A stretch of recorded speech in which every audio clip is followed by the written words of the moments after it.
VK Sharma, Adarsh Vidya मंदिर, शंकर विद्यापीठ, आबू पर्वत। कक्षा 9वीं हिंदी काव्य खंड के अंतर्गत आज हम कबीर द्वारा रचित साखिया प्रकरण पर चर्चा करेंगे। मान सरोवर सुभद जल अर्थात मन रूपी सरोवर। मान सरोवर के दो अर्थ होते हैं, एक होगा मान सरोवर नाम का एक तालाब, दूसरा होगा मन रूपी सरोवर।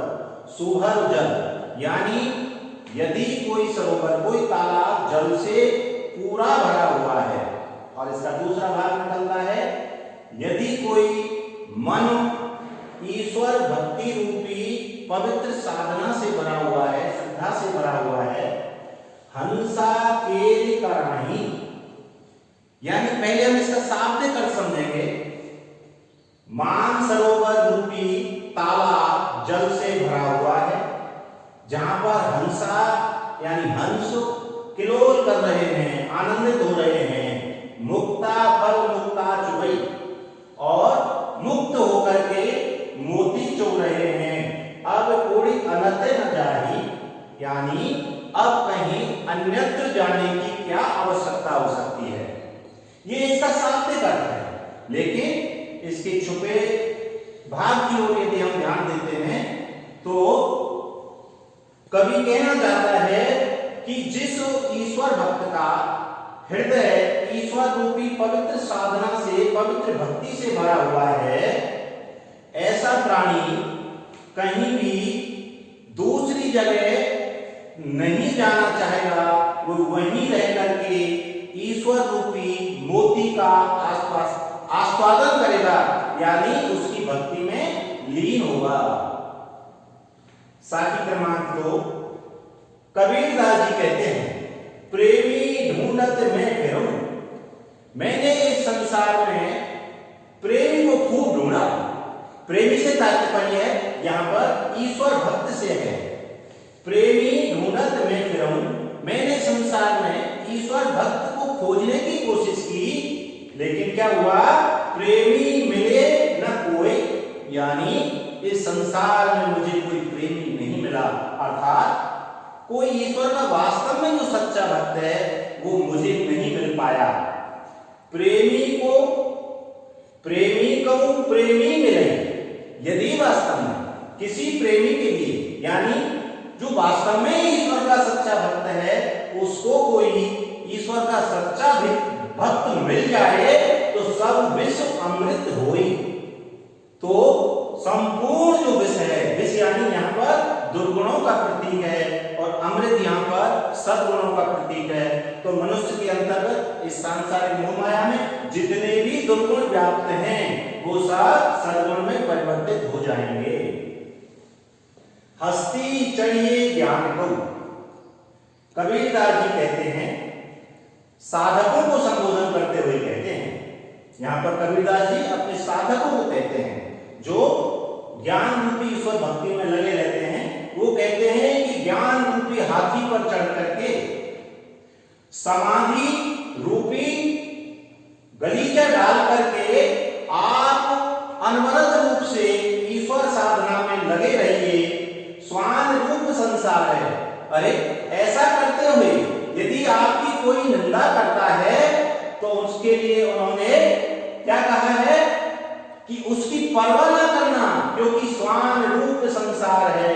ये जो संसार है, ये दुनिया है, कुत्ते के समान है। यानी जब हाथी जाते हैं तो कुत्ते भौंकते हैं, भूकड़ दे झक मार, सुंदर मुहावरे का प्रयोग किया है कि उनको झक मारने दो, यानी उनकी परवाह मत करो। यानी जो ईश्वर साधना में रत जो हैं, ज्ञान रूपी साधना में जो ज्ञान मार्गी लोग हैं, वो अपनी यदि भक्ति निरंतर करते रहें, दुनिया द्वारा की जाने वाली निंदा की परवाह मत करो। साखी क्रमांक 4 पखा पखी के कारण सब जग रहा भुला।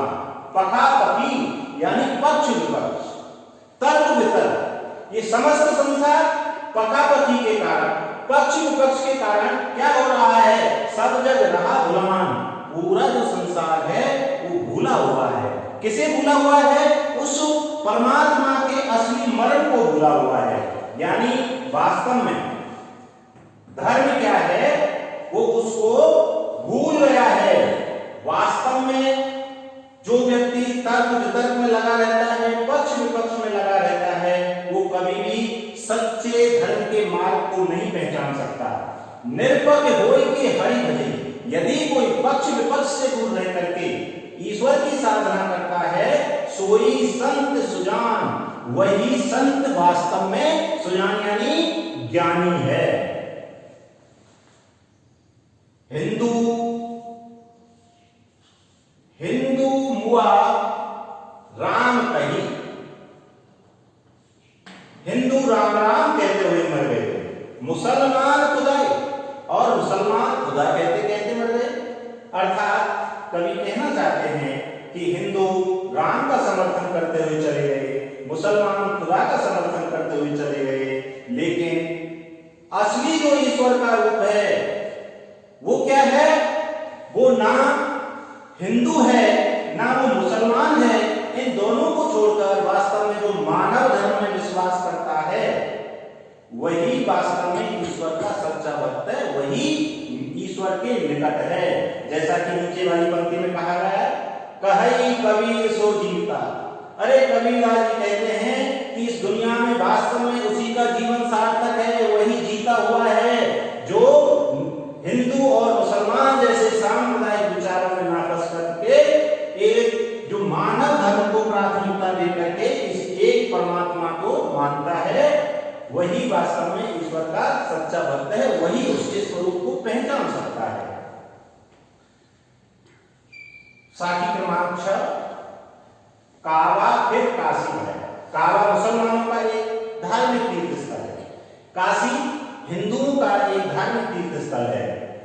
कबीरदास जी कहते हैं जिस व्यक्ति के मन में सांप्रदायिकता का भाव मिट जाता है, कट्टरता का भाव मिट जाता है, वो काबा फिर काशी भया, यानी उसके लिए काबा जो है वो काशी के समान लगता है। यानी धर्म के आधार पर तीर्थ स्थानों में पाए जाने वाला भेदभाव भी समाप्त हो जाता है। काबा फिर काशी भया, राम ही भया रहीम, और राम रहीम हो जाता है। अर्थात राम और रहीम में भी किसी प्रकार का भेद नहीं दिखाई देता। मोट चून मैदा भया, मोट चून यानी यहाँ मोटे चून से तात्पर्य है अखाद्य वस्तु भी कैसी हो जाती है, मैदे के समान हो जाती है। मोटा आटा जो कि अखाद्य वस्तु है वो भी कैसी हो जाती है, मैदे के समान हो जाती है। मैदा क्या है, मैदा यहाँ पर एक तरह से धार्मिक सहिष्णुता का प्रतीक है। ऐसा व्यक्ति जो कट्टरवाद सांप्रदायिकता से दूर हो जाता है, फिर उसके लिए मोटा आटा रूपी जो बिखराव है धर्म के नाम पर, वो मैदा रूपी किसमें बदल जाता है। मैदा किसका प्रतीक है, मैदा यहाँ पर धार्मिक सहिष्णुता का प्रतीक है, जो सभी धर्मों को समान आदर के भाव से देखता है। बैठ कबीरा जीन, जब मोटा रूपी आटा है वो किसमें बदल जाएगा, मैदा में बदल जाएगा, तो क्या होगा, बैठ कबीरा जीन। कबीरदास जी कहते हैं फिर भोग करने का आनंद ही कुछ और होगा। जीने का तात्पर्य है बैठ के आनंद से भोजन करना, लेकिन यहाँ इसका भाव क्या निकलता है, वही वास्तव में संसार का ठीक से भोग कर सकता है। साखी क्रमांक 7, ऊंचे कुल में जन्मिया। केवल ऊंचे कुल में जन्म लेने मात्र से जे करनी ऊंच ना हो और जिसके कर्म यानी क्रियाएं उच्च कोटि की ना हो, अच्छे ना हो, यानी ऊंचे कुल में जन्म लिया लेकिन उसके कर्म नीच हैं, वो कभी भी श्रेष्ठ नहीं हो सकता। सुवर्ण कलश सुराधरा, जिस प्रकार से सोने के घड़े में यदि मदिरा भर दी जाए तो भी साधु निंदा सोए, यानी फिर भी जो वास्तव में जो ईश्वर के भक्त लोग हैं, जो सज्जन लोग हैं, वो उस सोने के घड़े की भी निंदा ही करेंगे। अर्थात कोई भी व्यक्ति यदि उच्च कुल में पैदा हुआ है लेकिन दुर्गुणों से युक्त है, अन्यायी है, अत्याचारी है, तो उसे उच्च कुल के आधार कभी भी श्रेष्ठ नहीं माना जा सकता, क्योंकि व्यक्ति की पहचान उसके सत्कर्मों से होती है, कुल के आधार पर नहीं होती। धन्यवाद।